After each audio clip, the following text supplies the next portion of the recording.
Last week, I mentioned the tapestry illustration. You guys remember the tapestry illustration, right? You guys have heard it before? You remember it? It's a great visual of how we sometimes perceive, the key word being perceive, sometimes how we perceive God's providences, because all we see is the underside of God's tapestry. And what does it look like under the tapestry? We've all seen the backside of a tapestry, right? It looks like a disaster. It looks awful. It looks like mass confusion. It looks like chaos. There is no design to it. It looks like a huge mistake, in fact. That's sometimes how we perceive, again, the key word being perceive, God's providence in this life. But that's because all we're seeing, again, is the underside of the tapestry. The top side of the tapestry is what? Someone tell me. It's beautiful. It's beautiful. God's tapestry is pristine beauty, it's perfect symmetry, and it's flawless design. He is the master artisan. I use that word a lot for him. He's always creating a masterpiece. He's faultlessly working his purposes for his glory and for his people's joy. So while all we can see in this life is the backside of God's tapestry, as his people, we're supposed to believe we are involved in a masterpiece. Do you believe it? You're supposed to believe this. Even when it looks like mass confusion, even when it looks like a disaster, certainly when you can't understand it, you're supposed to believe you're part of God's perfect and beautiful masterpiece. We're supposed to trust him in the apparent chaos and confusion. Again, I'm going to ask you, do you? When it gets hard, when it gets confusing, is your first thought, I trust God? We're supposed to believe we're part of his beautiful tapestry. I want to share a legend with you tonight. It's not a biblical account. It's a legend about Moses. As the legend goes, one day Moses was sitting near a well meditating. The first traveler came by, got a drink, and dropped his purse full of gold unknowingly, and he went on. Second traveler came, got a drink, found the purse of gold. Of course, he was very excited. He took the purse of gold and was on his way. The third traveler came, got his drink, and decided to take a nap in the shadow of the well, which he did. In the meantime, the first traveler realized he had dropped his purse somewhere, presumably back at the well. So he goes back to the well.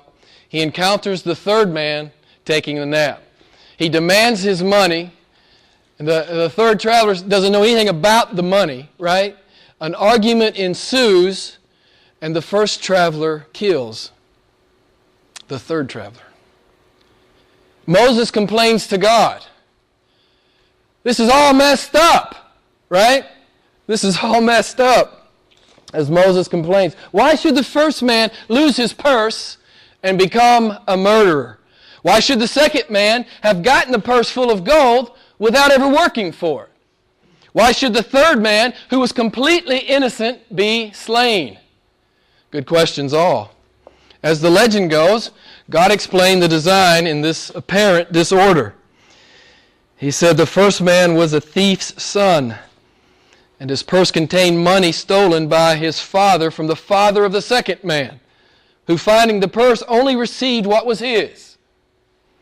The third man was a murderer, whose crime had never been revealed, and who received from the first man the punishment that he deserved. Then God said this to Moses, in the future, believe that I am at work in what transpires, even when you can't see it, even when you can't understand it. Beloved, it's the tapestry thing. You need to always remember this. God is doing a good thing. Even in the sin of man, God can bring beauty. What's the most beautiful thing God did? through the sin of men. What? The crucifixion.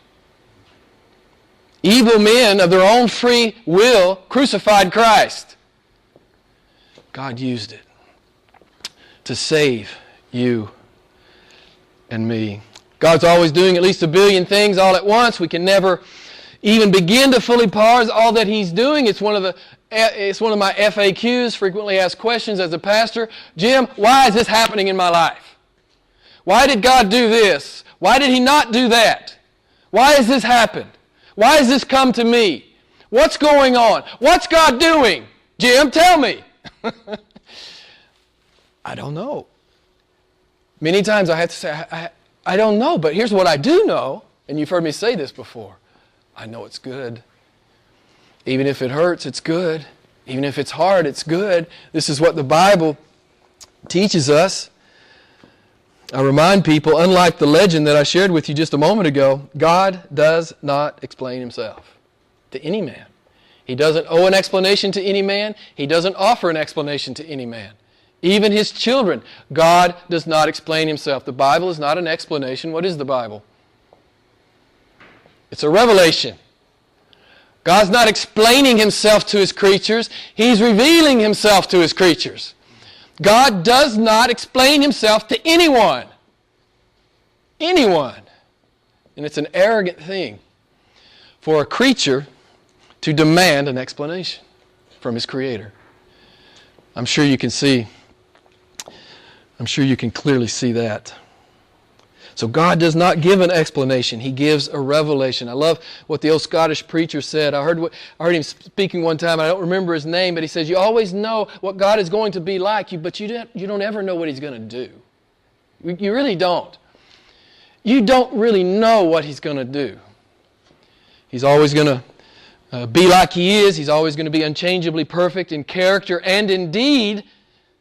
But we don't know, is He going to deliver us or is He going to meet us in the trial? This is what we've been talking about. Will I have supernatural deliverance or supernatural sustenance in the hard place? We don't know what He's going to do. We're going to see it tonight in the text. Shadrach and the boys said, we don't know what He's going to do. We know He can, but even if He doesn't, we'll not compromise the Word.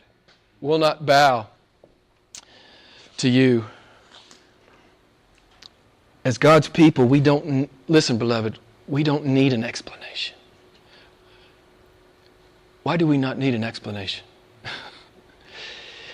Because we've got Him and His promises. We don't need God's explanation. We don't demand God to explain Himself to us. We know Him, and we have His promises. The maturing Christian doesn't waste his time seeking explanations. He doesn't call me and ask me to explain it. I know very little more than you when it comes to the ways of God. We know what He says. But beloved, you don't ever really know what He's going to do in your life. You simply don't know. It will be in keeping with His perfect, righteous, holy character. But you don't know. Is He going to deliver Shadrach, Meshach, and Abednego? Is He going to deliver Stephen? He does the opposite. He delivers Shadrach and the boys, and Stephen is martyred. As I thought about this, I realized, now you think about it, I would rather have God's promise any day than have God's explanation.